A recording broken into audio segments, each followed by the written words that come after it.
If you think it's harder than it used to be to find financing for your startup, all the data says you're right. Today we get timely advice from one of the most experienced and prolific angel investors anywhere. In fact, he's been called the father of angel investing in New York. Today, we meet David S. Rose. I'm David Hemingway, and this is The Angel Nest, where real angel investors and entrepreneurs partner to build great companies. Welcome back to another of our series of podcasts with Johnnie Walker of Rooled, Outsourced CFO and Accounting Services. We're talking about how founders are getting funded in this new environment. Rooled are the startup finance experts. Thanks for joining, Johnnie, and for creating this series to help founders find funding. Thank you very much indeed again, David. And this challenge of fundraising in this particular period in time is of tantamount importance to our client base and the people we're talking to in the industry. So I think for us to cover that topic today and with such expertise around the table, I think is going to be fascinating. It's going to be very insightful, and we're very thankful, David, that you're here as well. We sure are. We're talking to a man today who's invested in hundreds of companies and led many of those raises, so he knows what founders need to do to raise money. He's a legendary angel investor, entrepreneur, author, and founder of the New York Angels, where I am proud to be a very junior member. And he also founded Gus.com, the platform most angels use to source and vet potential investments. David S. Rose, it is truly an honor to call you a colleague and a pleasure to welcome you. Thank you very much for being here today. It's my pleasure.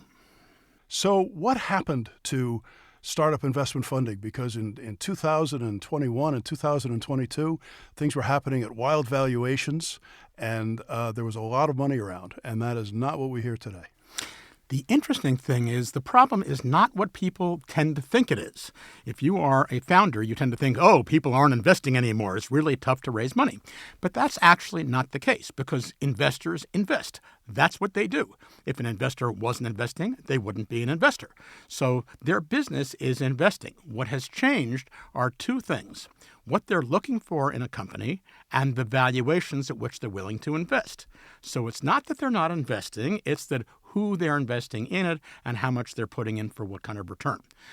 So what happens in a period following one of those periods of unbridled exuberance, when anybody can get anything funded because people are just effectively spraying and praying and gambling on moonshots and so on and so forth, is once you have the wake-up call of a tough environment, investors say, oh, well, going to Mars next week or whatever, brain implants and so on and so forth, that may be a little farther down the line.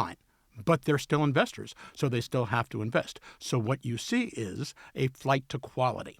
So the question of who they're investing is, instead of investing in great stories and moonshots and people they happen to like or whatever it is, or somebody their best buddy is investing in, they're looking at investing in companies that they think are actually going to be successful. They're really stepping up and doing their diligence in a way that they weren't necessarily doing it in the boom times when they were just trying to get money out and write a check. Now they're actually trying to make a rational investor decision, number one. And number two, the valuations during these periods of exuberance bear no relation to reality. People are raising seed rounds at $20 million or whatever it is, and there is no rational way a rational person looking at the numbers can possibly justify that. But if you have a fear of missing out or you have a let's spray and pray kind of thing, people will do that during these exuberant periods. If it's not an exuberant period, you're back to the show me the money and show me how I'm going to make money, which means that historically, we often get distracted by the fact that when you see articles on, blogs or podcasts, whatever it is, about, oh, so-and-so raised 100 million valuation, 200 million valuation.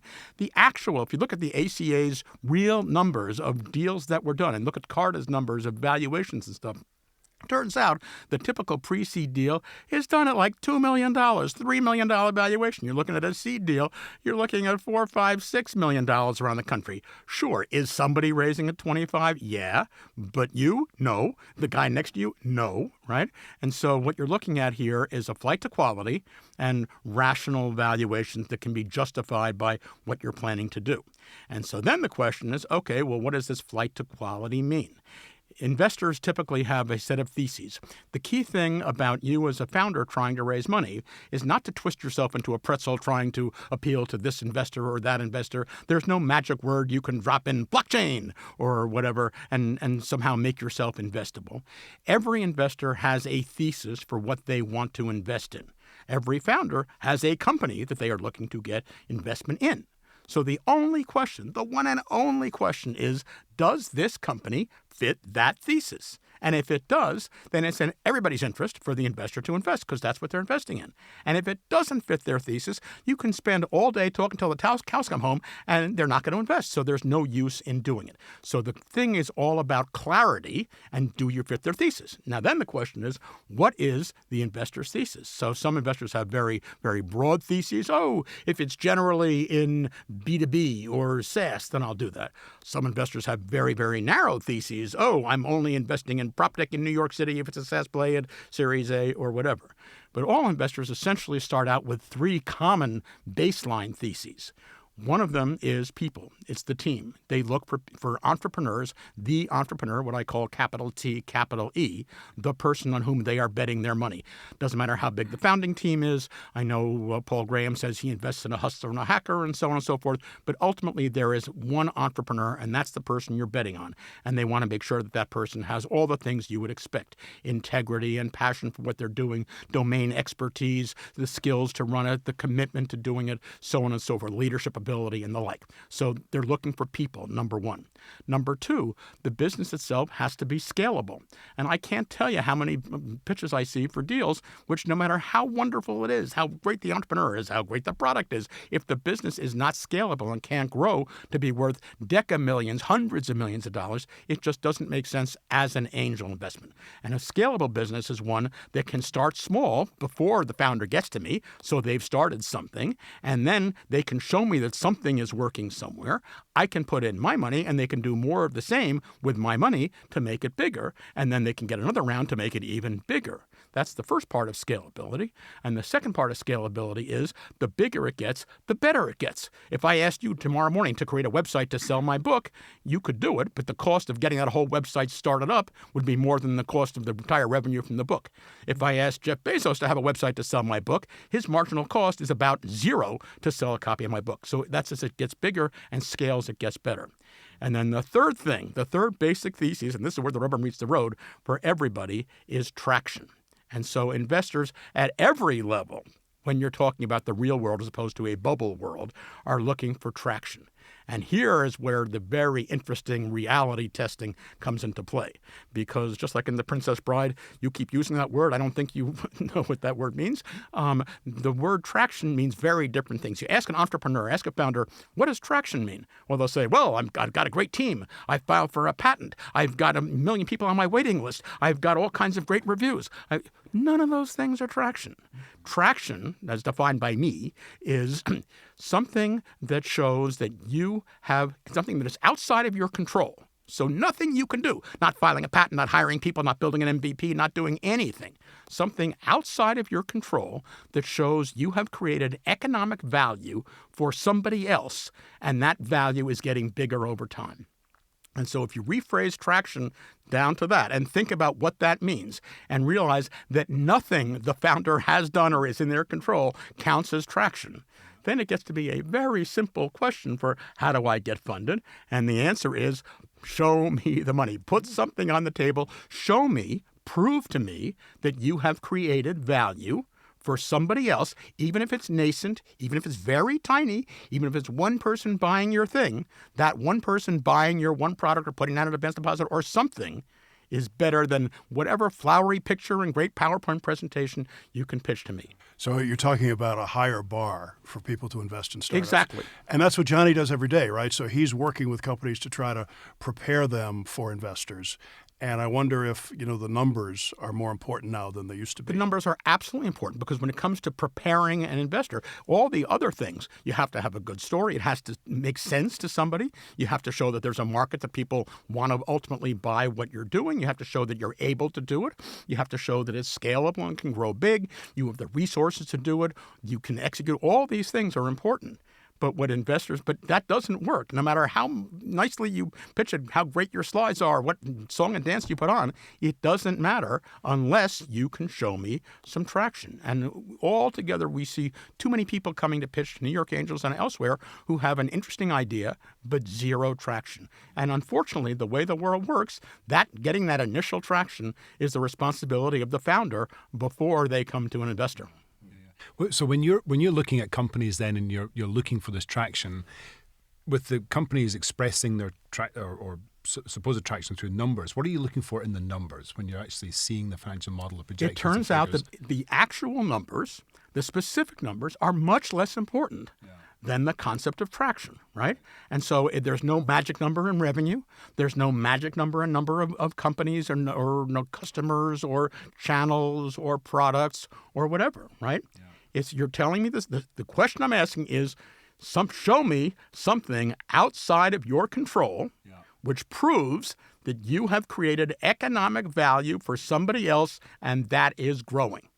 That's it. And if you can do that with, sales to 2 people, you sold 1 product last week and 2 this week and 3 next week, hey, done. Right. You can show me that, you've got an event, whatever it is, right? But until you can do that, it's going to just be beating your head against the wall if you try and raise funding. And do you think that same sort of ethos applies at the Series A, raising Series B? Because one of the things that we've seen in the last year is we would issue metrics to investors, and I think they paid attention to them, but they never really dug into them. And what certainly happened in the last 12, 18 months is the investors are all over them because they're all looking for that traction, making sure that the business is getting to a certain point that they then deem investable from the next round of investors. Would you see that sort of, the ethos around traction being different, or how would you describe it at kind of Series A stage, Series B stage? So traction is always going to be critical, right? In the initial pre-seed and seed round, the traction has to back up the story. You're telling me a story about how you're going to create value and make money. And so therefore, what I want to see in that presentation as the seed or pre-seed round is the storyline. I want to see the through line, right? You do this in order to make money, to be valued to somebody else. You have to show me there's a market. You have to show me that there's a need in the market. You have to show me that there is a product. You've got to show me that you can develop that product, right? And you can do all that to get from A to B, and you're going to prove that with at least a teeny-weeny initial bit of traction. Once you get to the Series A, and remember, the number of companies that get to a Series A from a seed round is about 10% or less, right? The vast, vast majority of companies do not get to a Series A round. So therefore, the bar is correspondingly higher. And while the typical pre-seed valuation, as I said, is in the 2 to 3, 4 million these days, and the typical seed valuation is in the 4, 5, 6 these days, the typical Series A valuation, as of Carta's numbers from last quarter, $45 million. Yeah. Okay, the jump from, $4.5 million to $45 million, think about what that means in terms of 10xing the value of the company, and that's the 10x traction you've got to show me. Because when I'm investing at a Series A, if I were to invest in a Series A, well, I'm a seed investor, but people who are investing at a Series A are saying, okay, you've had all this time, you put in your own founder's capital, you've done a hustle round, a pre-seed round, you've done a seed round, you've got some angels in there, you've been going for, a year, 18 months, 2 years, 3 years, you've got some traction, you've got it going. Now you're coming to me and telling me you're worth $40, $50 million over here? That's a pretty high bar to look at, right? Keep in mind that VCs typically invest in 1 out of 400 companies they look at. So therefore, talk about a high bar. The bar for traction you've got to show me at a Series A is 1 in 400, 0.25%. And that means you've got to demonstrate no fluff, no fancy schmancy slides, real hard numbers. Show me that you've got product market fit at this point. You can get away with maybe nearly adjacent product market fit at a seed round, right? Time you get to Series A, you better have product market fit, right? I'm not taking a chance on that. When people who are investing at a Series A, they are investing effectively in something that is really a proven business model where you've got the product market fit, you got the customers, you deliver the product in there, and now they're putting in, 5, 10, 15, 20, 30 million bucks to let you really put the pedal to the metal and blow that out of the water. Right. Yep. Got it. Okay. So David, a new obstacle in this new funding environment is that investors are not sure they want to invest unless they can see clarity to the company getting to the next raise. Well, that's always been true. The bottom line is nobody likes to, we will invest in bridges to something, but nobody wants to invest in a pier where there's nothing at the other side. And so typically when you are trying to figure out how much to raise, the goal is to raise enough to take you through the next major valuation increase where you have created real value and thus valuation, right? And then a little extra beyond that because everything always takes longer than expected. So the goal for your raise is not just, a wing and a prayer. Well, maybe I'll get some, who knows where I'll be. is no, this cash that I'm getting now in this round, particularly the Series A, will take me to a point where I will have bump, and you, Series A investor, do you agree with me that if I can get to bump, then I will be able to do a Series B or a whatever at a higher valuation? And everybody has to agree on that going in. Nobody wants to invest just for the heck of it. But the bar is higher there too, right? Because investors are aware now that there's less money around, and therefore it might be more difficult for these companies to get to the next round. Yes and no. But again, even at the upper levels, it's a flight to quality, right? So the investors are still there. There are still Series A investors and Series B and C investors, and these big funds that are investing, raising billions of dollars funds, they're investing in later stage deals. And typically what you're seeing now is investors much more willing, and I'm hearing this from a lot of players, much more willing to pay up at higher valuations, right, to have the deal de-risked. And so that's why it's so much of a challenge on the pre-seed and seed and even Series A side getting something, because people say, oh, I like you. It's really interesting. You've got some nascent traction here. But you know what? Instead of investing now at $5 million, I'm happy to sit back and I'll be glad to come in at a $20 million or whatever, right, or a $30 million valuation after you've got that traction. So it's not a question of so much of valuation. It's a question of show me the money, prove me the traction. When you look at the market, but it would seem like a lot of the startups that got created were selling again to other startups. So you had this sort of like the ecosystem like lived off itself for a good, or part of it did for a prior period. When you look now, and there's definitely a reduction in the scale of the tech ecosystem, there's just less growth.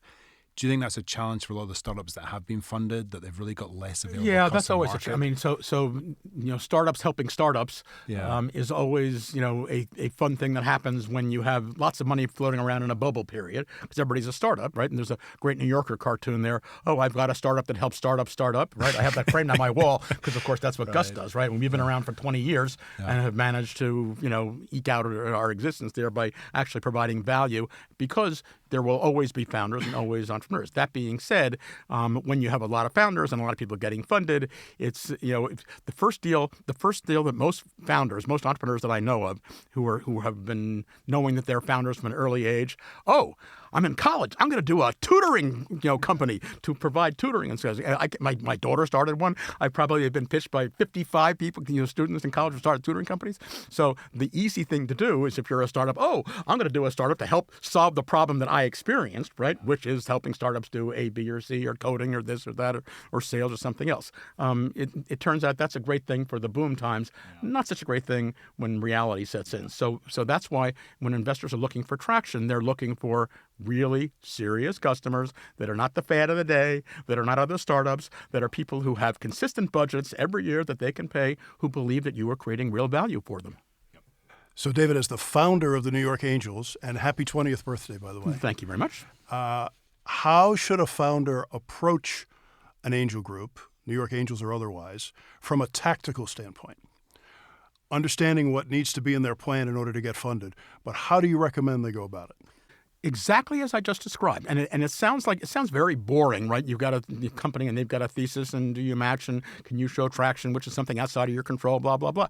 That's it. It literally is that simple, because everything else is fluff. It doesn't matter how fancy schmancy your deck is. Sure, is it helpful to have a clear statement of what you're doing? Is it good to have? Will you be more effective if you can tell a viable story from beginning to end, the whole through line about why this works? Sure, but ultimately, if you don't have the traction, if you're not solving somebody's real problem, if you can't show me money, right, you're not going to get funded.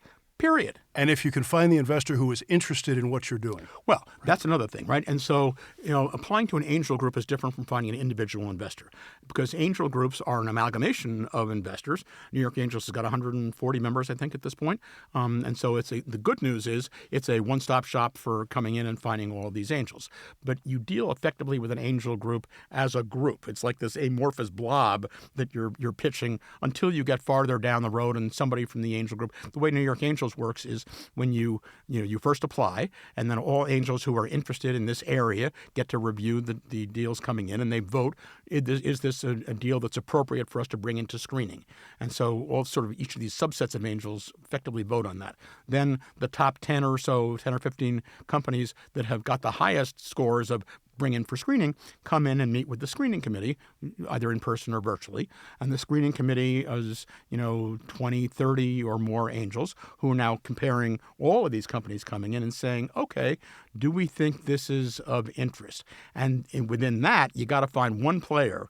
Somebody has to volunteer to be the deal lead to begin to move it forward, to run a diligence session. If nobody is interested in even being the lead, not to commit to invest, but to be the lead to try and take it forward, then you can't go forward. Does it make sense to try to find that person before you come in to pitch the group?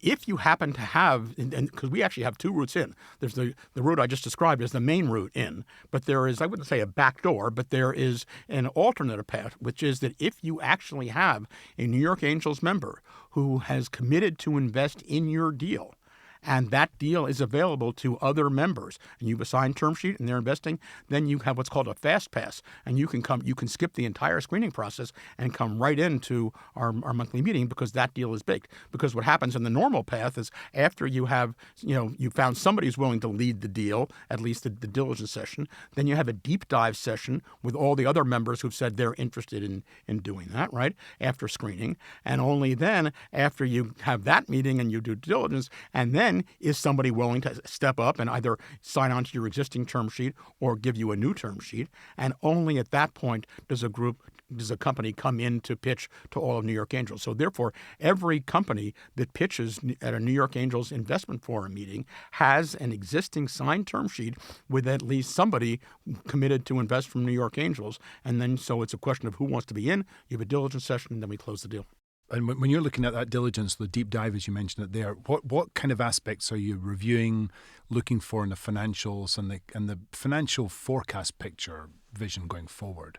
What we're looking for effectively is proof of what you're claiming, right? In the initial pitch, everything is good. Nobody walks in and says, hello, here's my company. I got a lot of problems and I'm not sure I can actually sell it. And I don't know if there's a market for my thing and people have been turning us down and I've got no money and I'm running out next week and my life savings in here and please. That's not what a pitch sounds like, right? The pitch sounds like, hey, I've got this amazing thing and we've got all these people who are looking to buy our product and we can sell it for this and buy it for that. And here's what we're doing. And so ultimately, the first thing you look at in the forecast is, okay, prove it. You give me all these things. Show me rational, logical, either proof, which is traction, and then in the forecast, looking forward, I've always said that on your presentation deck, the only things you should be showing me are, one, what is your driver of revenue? What do you have to do to get people to give you a check or a credit card, right? Is it the number of products you have, the number of customers you have, the number of months, the number of this, what channels, whatever it is, right? You have to do this number of things. Based on your business model, that would result in this amount of revenue, right? Then what are your expenses? And what is your bottom line? And give me that for 4 years, right? Really simple. The number of founders who have correctly nailed their forecasts, more than 6 months ahead of time in my 25-year, 40-year career is zero. Yeah. Never, ever, right? So founders never get it right. And so we're not looking for somebody to swear in blood that they're going to do this because they can't possibly do it and they never get it right. Yeah. What we are looking for is to understand how they think. And so you tell me the primary driver I have is I have to sell individual customers or word of mouth or channels or store, whatever it is. And I'm planning to do, I've done one now or two, and I'm planning to do, 5 more next month and then 17 the month after that. And then the next year, 150, whatever, right? And so the first thing we look at is to say, is this person smoking something or is that a rational estimation? I see what they have to do. They got to sell them to customers. I've seen how big the market is. I've done a little bit of verification on how big the market is. Do I think, having heard their go-to-market strategy, whatever it is, viral advertising, channel partners, whatever, that I think they can get there? Okay, don't know for sure, but that sounds reasonable. I'm looking at their expenses, right? Do their expenses, what are they paying their CTO? They're paying the CTO $500K a year? That's a problem for a startup, right? They're paying their CTO $25K a year. That's a problem for their startup. Something's going on, right? So I'm trying to say, okay, we've looked at hundreds, thousands of companies. Are generally speaking things within, rational numbers, rational ranges? And if the answer is, I understand how they're thinking, I think what they're thinking makes sense. Their expenses and everything else are within relatively rational ranges theirs. Okay, that's about all you can ask for a seed stage startup over here. It's important to show that they've done the work, right? Absolutely. I mean, a business plan, historically, people say, I'm going to get funded on my business plan. No, nobody ever funds a business plan. Investors don't even read business plans. And a business plan is for the founder. It's their roadmap, which shows what their plan is. How do you know where you're going to get where you're going if you don't know how you're going to get there? The business plan is your guide that tells you how you were going to get there. And then when I ask questions for backup, you can go, bing, right here I have the answer to what's going on. So that being said, I will tell you one last thing. And that is, I have decided empirically from my observations of all these years of investing and fundraising that the difficulty in fundraising increases exponentially with every standard deviation from normal. So what does that mean? What that means is we as angels expect to see a bunch of things. We know what valuations are. We know you're a Delaware C Corp. We know you've got a founding team of 2 or 3 people. We know that you've got any of the 3 of us could sit down and write out what a typical startup would look like, right? So if you come in and say, okay, I'm not a Delaware C Corp, I'm an Oklahoma LLC. Okay, bingo. That's one thing I'll tell you. You say, I've got a founding team of 12 people. Okay. You say, I am, my entire team is based on an island in the Pacific Ocean. Right? So, you can get by with if you're off target by 1 standard deviation, but 1 standard deviation makes it twice as tough to get funding, right? And if angels invest in 1 out of 40 deals, you've got an 80 to 1 chance if you want to. You get 2, it's another order of magnitude, right? Another doubling of that, right? You give me 3 things. We're actually an Oklahoma LLC that's based in the Pacific, with an atoll with 12 founders over there. Okay, thank you very much, but this probably is not a deal for us, right? So that's an interesting rule of thumb that I made up. When you see startups, to what degree are they leveraging some CFO expertise at that early stage to help make sure that they're on that kind of sweet track, as it were, with regard to some of these specifics about the business and so on? In general, because you have to have forecasts that make sense, right? And because the number of founders who are able to do on their own a forecast that makes sense is somewhere around the number of founders who have actually come up with accurate forecasts that they can deliver, about 0, right?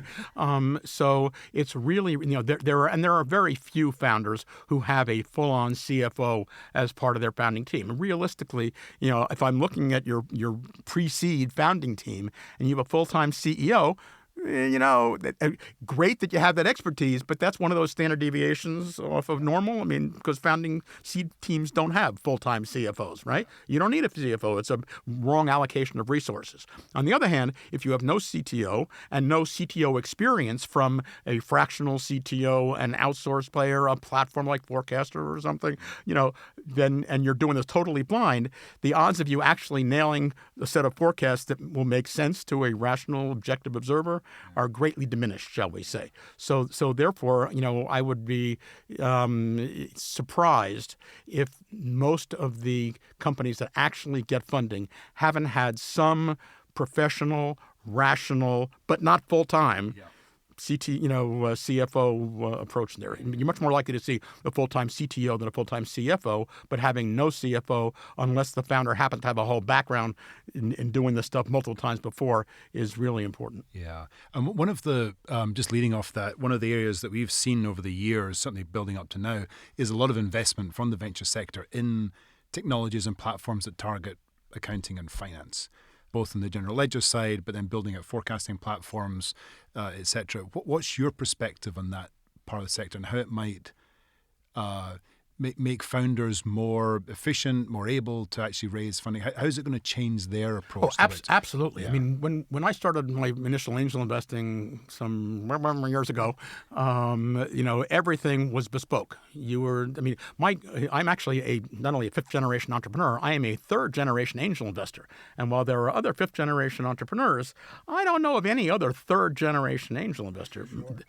The first David Rose, after whom I was named, my late great uncle David Rose, was an angel investor. He was the angel investor behind the portable kidney dialysis unit, vascular stapling, hyperbaric operating chambers in hospitals, concrete boats, through-the-wall air conditioners. This was a guy who, when he was doing this before angel investing was the name for what we were doing, people thought he was like a nut. The entire family said, "Oh, that's his crazy thing on the side there." I found it fascinating. Would love to hear his stories. But back then, everything was a one-off, right? I mean, there was no industry, there were no tools, there was no nothing, and that applied all the way through. The first of the booms in the in the 1990s, when you had tech begin to apply to things. It was still one-off. Everybody was writing their own term sheets, writing their own deal docs. It would cost you $50,000 to do a Series A, right? Then, as things exploded and you began to have startups helping startups start up, right, and all of these various tools, things got a lot more standardized. You had the NBCA model documents, so all of a sudden, from $50,000, it went down to $20,000 to do a Series A deal, right? And that's not too much less than that these days, but you can do a lot of automated stuff. So, for example, if you're doing a safe or a convertible note now, it's much less than that. You can do it on Gust. It's built into Gust, right, for $1,000 or whatever it is.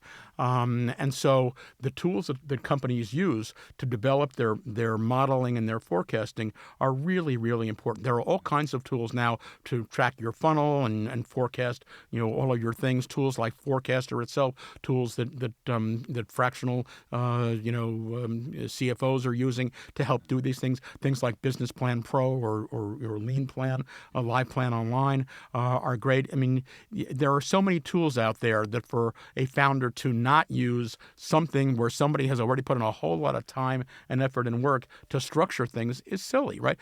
Again, if you do things manually, creating it out of thin air instead of listening to your fractional experience CTO or doing things that are using an existing platform like Gust or LivePlan or something like that, that's one standard deviation off the mean. Then I'm going to have to go figure either I have to figure out what you're doing, or much more likely I'll just say, you know what, too complicated for me. Thank you. I'll pass. Right. Yep. Got it.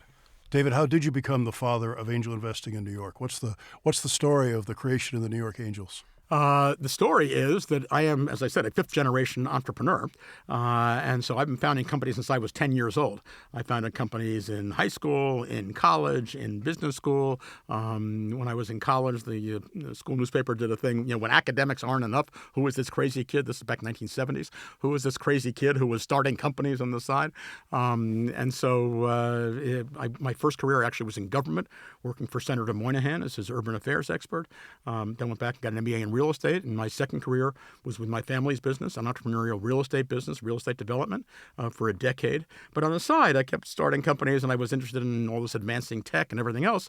And so after a decade, I realized that as much as I enjoyed real estate, which I really did, and I love developing because real estate is the ultimate entrepreneurial activity, real estate development, I was having even more fun with this whole new tech sort of starting things from scratch. And so I actually left the family business and went to start my own company. And the next thing I know, I fell backwards into venture capital. Got my first Series A in 1991 from Warburg Pincus, which is a whole funny story, which we don't have time on this podcast, as to how a guy raised the Series A round without realizing I was raising a Series A. And then that started, and that company got pretty big. And then it ended up getting more investment in it, became a multinational, really great. It hit the dot-com, all things pre-dot-com boom. And we shipped our product, amazing product.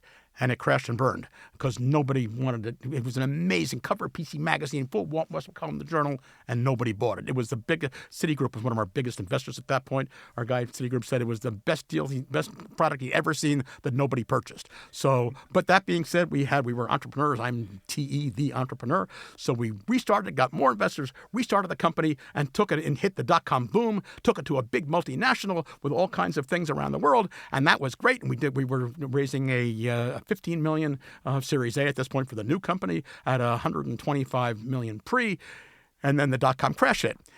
Woo! Splat. And that went from very, very big to invisibly small.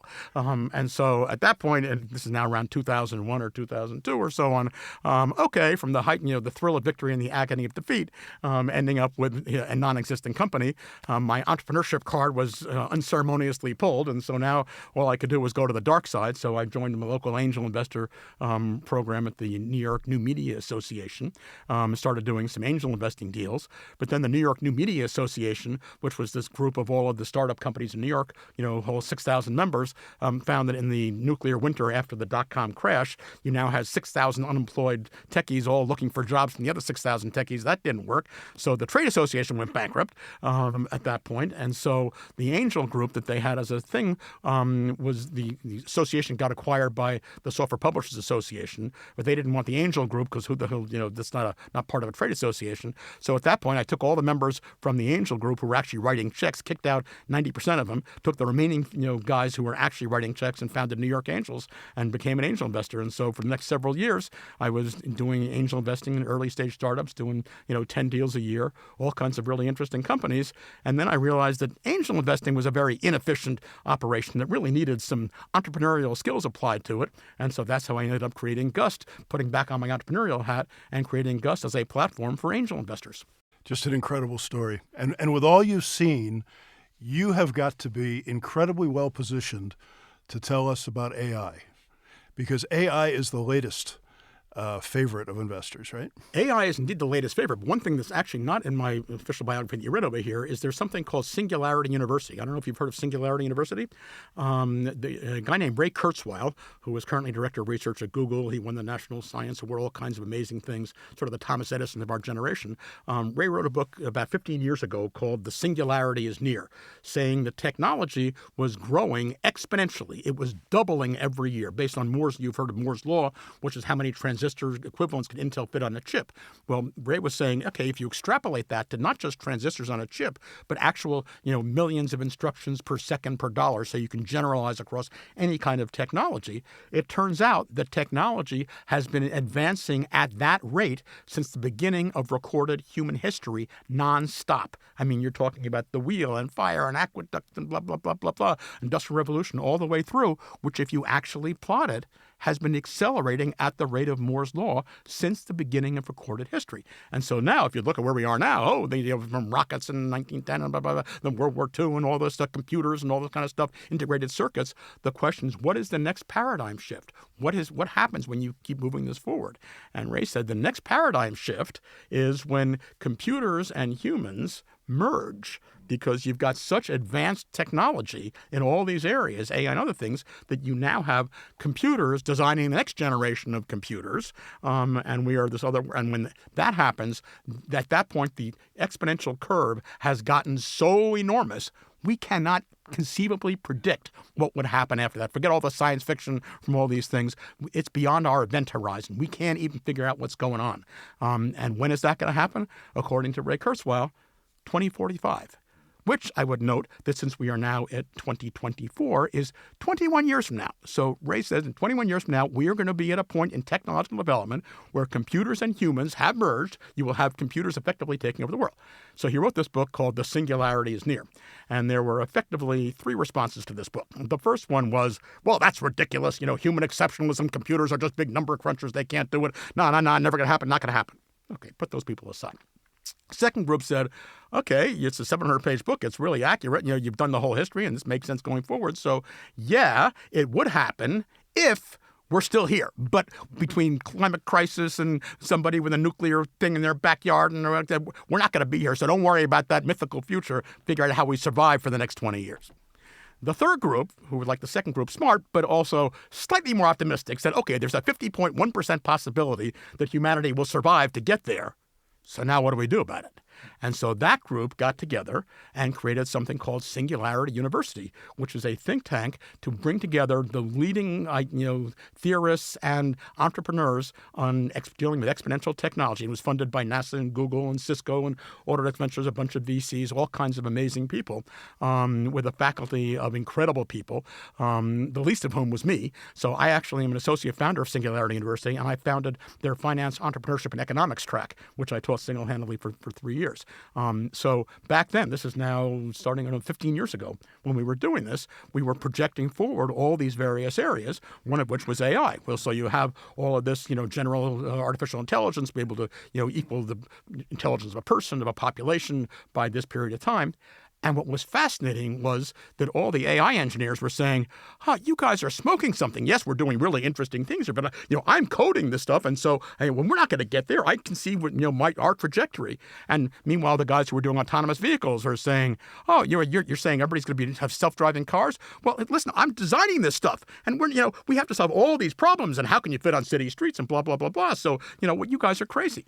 And so what we were all saying was, okay, I'm not an AI engineer, and I'm not an automotive engineer, and I'm not but I can tell you, look at the history over here, and I'm telling you, somehow, some way, you or somebody else is going to figure out there, and in 10 years, you're going to have self-driving cars, general AI, blah, blah, blah, blah, blah, blah. So we've been saying this for 15 years, and guess what? It turned out that Moore's Law and exponential technological development and Ray Kurzweil are all bang on target, and this stuff is happening. So it really hit the humanity, notability level about a year and a half ago when, ChatGPT was released, and people said, holy moly, where'd this come from? Well, it'd been under the hood for the last, 5-10 years, people doing that kind of stuff. And so now you're seeing the explosive power of AI applied to everything. And there is no question that it is amazing. I'm actually the chairman of one of my most recent investments. I'm chairman of a company called Thinkable AI, which is doing sort of meta AI. It's using AI to create new things. So as an entrepreneur, you can go in and say, I want a company that does blah, blah, blah. And it actually creates it. It uses AI to create that and create and run the company. It's fascinating stuff. So AI is the real deal. And just like the internet became this amazing, cataclysmic catalyst for everything, you're going to see that happening with AI across the board. Nothing is going to be safe from AI because AI is so powerful. Everything we do and use, it'll be incorporated in everywhere and everything. And I think it's that what you're referring to there with the Thinkable company is AI's ability to go and generate new versions of itself or new things. So so the really interesting thing about all of this exponential development, right, is two words. Remember back in The Graduate, the word is plastics, one word, plastics, right? So there are two words here, and one of them is convergence. Because what you're seeing now, if you think about it, with robotics and generative AI and nanotechnology and blockchain and Internet of Things, all these things, right? They're all converging. When you have robots that are humanoid robots with ChatGPT built in and the ability to converse and do these things, and right, so the convergence of these things is extraordinarily powerful. And then the really number one big word, that's the really spooky word, and is going to create this whole future over there, is emergence.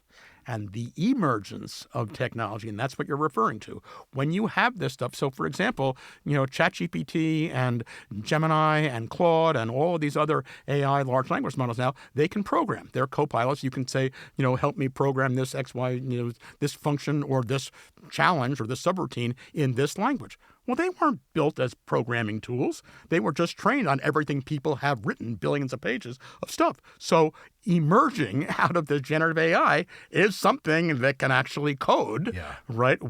And so now it's still doing very nascent, early level stuff, but it's advancing exponentially, doubling every 18 months. So the emergence of what you're seeing here, the stuff that's happening in swarm robotics, swarm technology, mind-blowing, fascinating. If you think about it, if you've ever seen a enumeration of swallows out there with the entire, 1,000 swallows go turn as a whole thing, and there's nobody directing them, there's no conductor or whatever doing that, they just turn, how that happens. You see this happening with robotic swarms and solving problems and so on. And so, yes, emergence is going to be a real part of it. Yeah, and I was actually playing with something yesterday called Chat Dev, which you may have heard about, and it's a multi-agent architecture where they basically recreate a software company in the AI agents, and you give it a single instruction. You say, create me a game that does this or whatever, and it will go off and you can see all of it happening. All the agents are talking to each other. Everything's like a CTO. There's like different engineers in there that are coding, and within about 10 minutes, you end up with this application that you can then run, and it is a game. And it's when you really see firsthand that sort of that code own generation, own emergence type thing. And I think the other one, which I think you're referring to there as well, was the example of the robot, where it's not coded by human instructions. It's simply given an environment and given like the single goal, and it's trained on the environment, but there's not really any explicit coding around it, and it learned how to fold sweaters and pour coffee and stuff like that. And that's the kind of, I think that's a really important development too. Yes, absolutely. And as a matter of fact, that's exactly what Thinkable is doing. So, for example, our platform Thinkable has already coded, I can show you it running, the game of life, Conway's Game of Life. It can code Tetris. Go out, literally, code Tetris in Python. Bing. And you watch it go out, do some research, figure out, what is Tetris? What are the rules of Tetris? How does that work? What does the board look like? And then you can watch what's called a chain of thought, right? Boom, boom, boom, COT, boom. Okay, I got to figure out where to do it. Now I got to execute that. And at the end of the day, you sit back and you have an entire playable game. And that's here today. Yeah. Your guys doing it. Our guys are doing it. We have some really interesting IP on the subject. But that's just today. Remember, ChatGPT was released to the public, 18 months ago, right? And so if that's what's happening now, and that level of ability is doubling every 18 months. We've already used, our Thinkable thing to create businesses around writing screenplays, drafting patents, applying for grants, doing research, all kinds of stuff, right? And so you're going to see this now increasingly, the higher level stuff. What do people do? Code Tetris, right?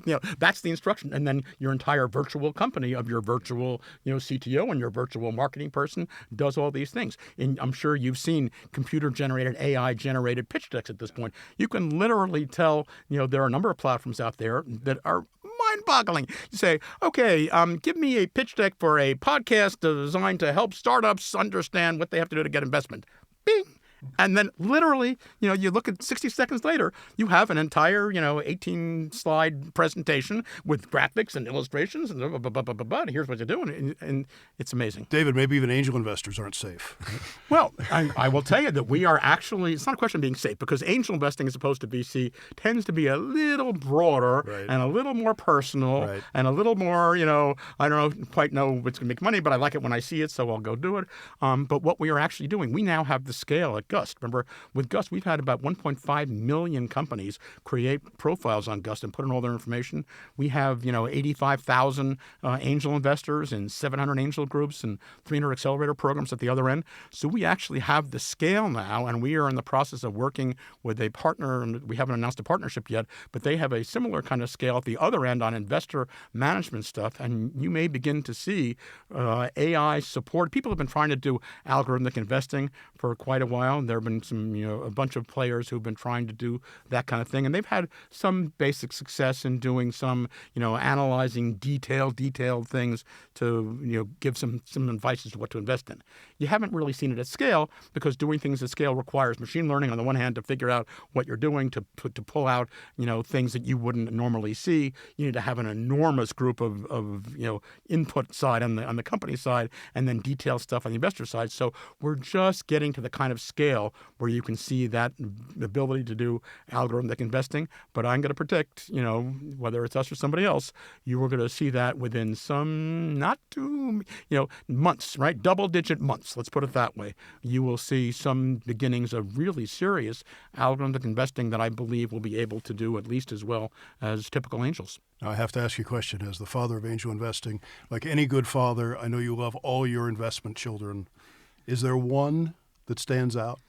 Oh, well, I've got, the answer is you can never play favorites among your children. I currently have 4 companies that I am the chairman of 4 companies, CEO of one of them. So my current gig is actually a startup called the U.S. Real Estate Market, USREM, which is creating effectively the New York Stock Exchange for institutional investment in real estate.